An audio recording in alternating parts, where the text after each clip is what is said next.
প্রথমে mixer grinder নিয়ে নিলাম কিছুটা অ্যালোভেরা জেল, তারপর নিয়ে নিলাম এর মধ্যে অনেকটা বেশ টক দই, আর তারপরে 1 কাপ ভাত। ভাবছো কি রেসিপি তৈরি হচ্ছে, দেখতে থাকো বুঝতে পারবে।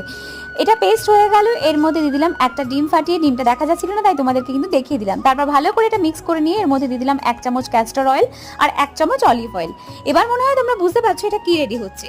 তারপর নিজের চুলটাকে ভালো করে আঁচড়ে নিতে হবে যাতে কোনো রকম জট না থাকে। এতে কিন্তু একটু আঁশটানি স্মেল ছাড়তে পারে, যেহেতু এতে ডিম আছে, ভাত আছে, তাই নাকটাকে একটু বন্ধ করে চুলটাকে এরকম ভাবে ভাগ করে প্রত্যেকটা চুলের গোড়া থেকে লেন্থ পর্যন্ত ভালো করে এটাকে লাগিয়ে নিতে হবে। এরপর 45 মিনিট রেখে মাস্কটাকে তারপর শ্যাম্পু আর কন্ডিশনার লাগিয়ে নিলেই ব্যাস রেডি তোমার ঘরে বসে হেয়ার বোটক্স। চুলটা কিরকম রেজাল্ট পাবে সেটা আমি বলবো না, আমার চুলটা দেখেই তোমরা বুঝতে পারছো।